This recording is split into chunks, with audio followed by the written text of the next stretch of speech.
অনেকটা দেরি হয়ে গেল রে রওনা দিতে দিতে। সব দোষ আনিসের, তোর জন্যই দেরি। আরে বাবা, তো কি হয়েছে? আমাদের তো প্ল্যানই করা আছে, সারা রাত নদীর পাড়ে কাটাবো।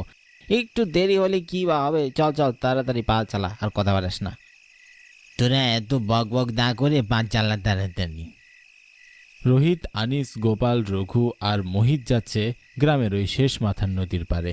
সকলেই আজ ঠিক করেছে পিকনিক করবে।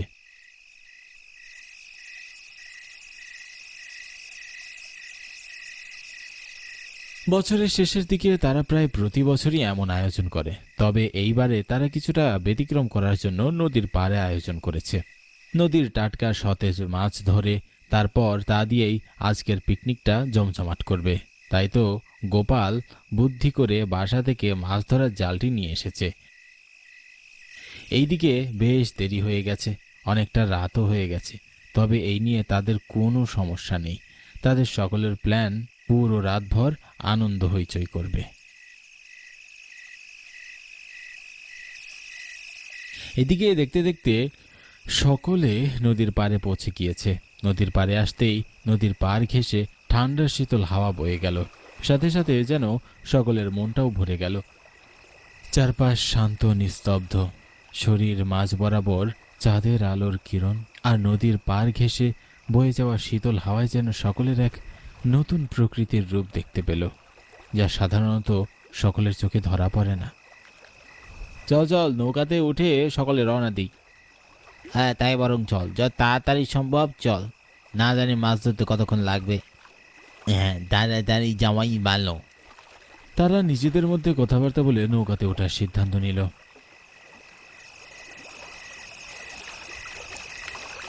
একে একে রোহিত, গোপাল আর মোহিত উঠে পড়েছে নৌকাতে। তবে রঘু আর আনিস উঠতে যাবে এই সময় হঠাৎ করে কোথা থেকে যেন মেয়েলি কণ্ঠ ভেসে আসতে লাগলো, মেয়েলি কান্নার আওয়াজ। রাত আনুমানিক প্রায় 11টা পার হয়ে গেছে, তবে এত রাতে একটি মেয়ে এখানে কান্না করছে কি করে?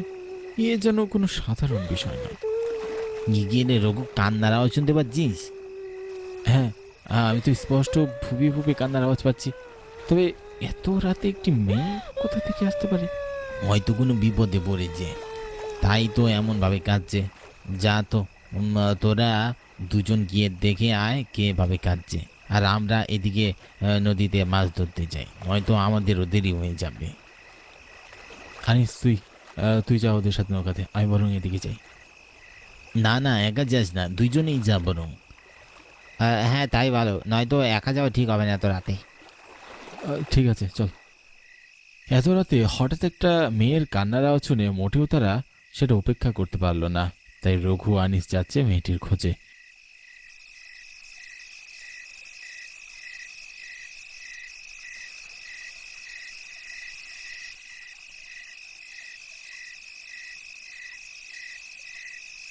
কোথায় থেকে মেয়ে আসছে বা কেনই বা কাঁদছে? হয়তো কোনো বিপদে পড়েছে, তাই যদি পারে উদ্ধার করার জন্য দুজনেই সামনের দিকে হেঁটে যাচ্ছে। চারপাশটাও বেশ নিঝুম, আস্তে আস্তে মনে হচ্ছে যেন আলো ফুরিয়ে আসছে। তারা দুজনেই অন্ধকার পরিবেশের ভিতরে ঢুকে পড়ে। আশেপাশে কোথাও কোনো মানুষ নেই, খা খা করছে চারপাশ। এসবের ভিতর দিয়ে রঘু আর আনিস হাঁটছে গন্তব্যহীন পথে। হঠাৎই শিয়াল আর কুকুরের ডাক শুনতে পাওয়া গেল, বেশ জোরে ডাকছে। তাদের ডাকে যেন মুহূর্তেই চারপাশটা পাল্টে গেল। শান্ত নীরব পরিবেশ থেকে মুহূর্তেই অশান্ত হয়ে গেল। তবে হঠাৎই শিয়াল কুকুরের ডাকের মাঝে যেন মেয়েটির কান্নার আওয়াজ থেমে গেল। এতক্ষণ বেশ কান্নার আওয়াজ ধরে এগোচ্ছিল তারা, তবে হঠাৎ কান্নার আওয়াজ বন্ধ হওয়াতে তারা থমকে দাঁড়ালো। প্রায় অনেকটা পথ এগিয়ে গিয়েছে তারা, একেবারে নদীর পাড় ছাড়িয়ে জঙ্গলের ভিতর। কে কিরে আনিস, কিছু শুনতে পাচ্ছিস? না তো, মেয়েটির কান্নার আওয়াজ তো শুনতে পাচ্ছি না, শুধু শিয়াল কুকুর ডাকছে। হ্যাঁ, তাই তো। ধর, কি এক ঝামেলা! হয়তো মেয়েটি কোথাও চলে গিয়েছে, তাই পাওয়া যাচ্ছে না। চল, আমরা আমাদের জায়গায় ফিরে যাই। তাই ভালো, শুধু শুধু সময় নষ্ট হলো। আনিস আর রঘু মনে মনে খুব বিরক্ত হলো। পিকনিকে এসে যে এতটা সময় নষ্ট হবে তা তারা ভাবতেও পারেনি। এতক্ষণে নিশ্চয়ই তারাও নদীর মাঝখানে চলে গিয়েছে। সব ভাবতে ভাবতে বেশ বিরক্তি ভাব নিয়ে দুজনে আবার হাঁটতে লাগলো নদীর পাড়ের উদ্দেশ্যে। দেখতে দেখতে তারাও নদীর পাড়ে পৌঁছে গেল।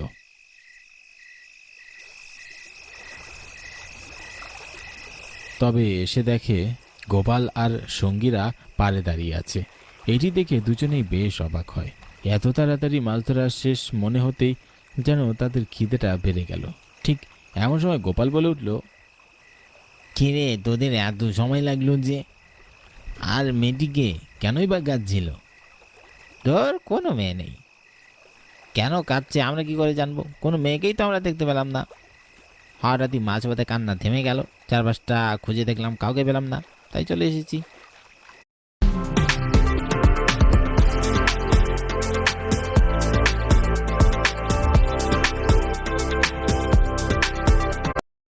তা আবার কেমন কথা? মাছ পথে শুনলি কান্না থেমে গিয়েছে? হ্যাঁ রে, নয়তো আর কি। তা তোদের মাছ ধরা কেমন চলছে? আরে আমরা তো এখনো রওনা হইনি, তোরা আসছিস না বলে ভাবলাম তোদের বিপদ হলো কি না, তাই ওদিকে যেতেই তোরা এলি। হ্যাঁ, তা অনেকটা দেরি হয়ে গেল। চল এখন মাছ ধরতে যাই।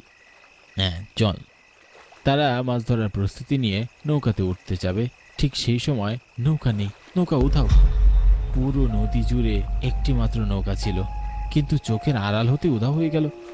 একটু আগে অবধি নৌকাটি তাদের সামনেই ছিল, কিন্তু কোথায় চলে গেল? কেউ তো তাদের চোখকে ফাঁকি দিয়ে যায়নি। কেউ আসলে অবশ্যই তারা দেখতে পেত। এগি নৌকা গুন্দায়। তাদের মনে এক অদ্ভুত আতঙ্ক ঢুকে গেল।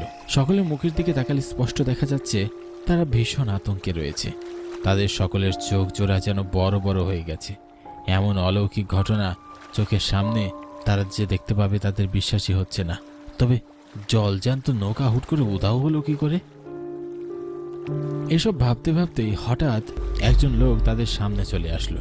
তবে কোথা থেকে যে তিনি আসলেন কিচ্ছু টের পেলাম না। চোখের সামনে আপনা আপনি লোকটি চলে এসেছে। তারা প্রথমে দেখে কিছুটা চমকে উঠল। তবে লোকটির পুরো শরীর চাদর দিয়ে আস্তরণ করা, চোখ দুটো ছাড়া আর কিছুই দেখা যাচ্ছে না। হঠাৎই তিনি বলে উঠল,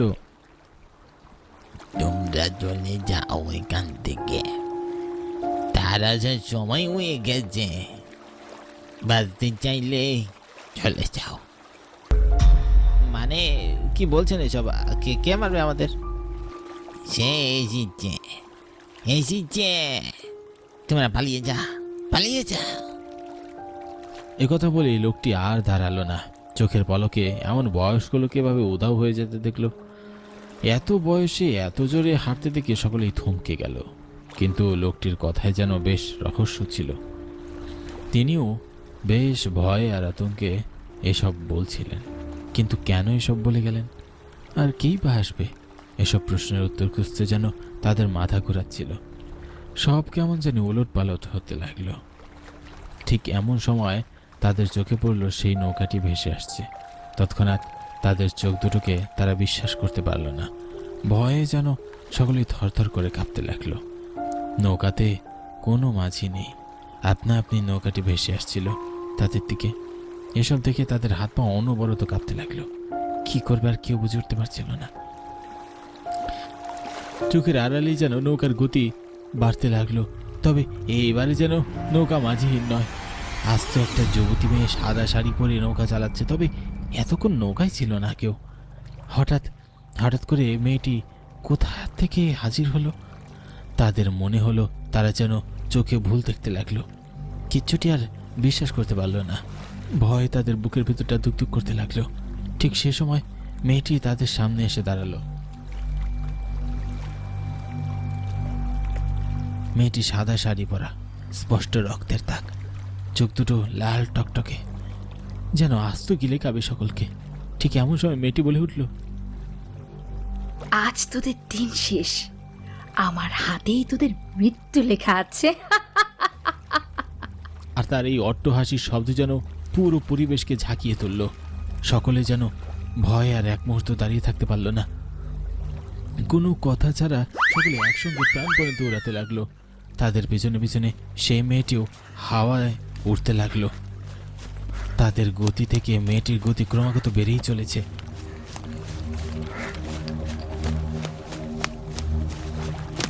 তৎক্ষণাৎ মেয়েটির হাত লম্বা হয়ে রঘুকে ধরে ফেলল। রঘু আর দৌড়াতে পারল না, সে আটকে পড়ল মেয়েটির হাতে। আর বাকি 4 জন দৌড়ে পালিয়ে গেল। তাদেরকে আর মেয়েটি ধরতে পারল না। মেয়েটি রঘুকে এক ঝটকানিতে তার সামনে হাজির করলো। মেয়েটির হাতের স্পর্শ পেতেই যেন তার প্রাণ বেরিয়ে যাচ্ছিল। মেয়েটির বড় বড় নখের কোনা রঘুর গলায় যেন ফুটাচ্ছিল। অনবরত মেয়েটির হাত তার গলায় চাপ সৃষ্টি করতে লাগলো। সে চাপ বাড়তেই তার নিঃশ্বাস বন্ধ হয়ে যেতে লাগলো। সে নিঃশ্বাস নেওয়ার জন্য ছটফট করতে লাগলো, তবে হঠাৎই আর নিঃশ্বাস নিতে পারছিল না। তার শ্বাস প্রশ্বাস বন্ধ হয়ে যাওয়ার উপক্রম হলো। সঙ্গে সঙ্গে তার শরীর নিস্তেজ হয়ে গেল। এরপরই শরীর পড়ে রইল মাটিতে। মেয়েটিকেও আর আশেপাশে দেখা গেল না। সেও যেন নিমেষেই উধাও। পরদিন সকাল হতেই চারপাশ সূর্যের আলোয় বেশ ঝকঝকে করতে লাগলো।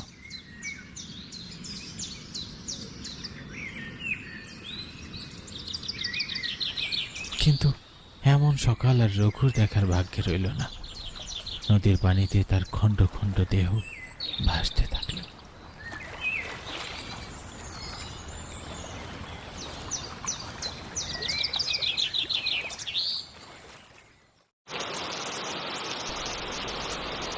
আজ শুক্রবার। আজকে ছুটির দিন যেহেতু আজ আমার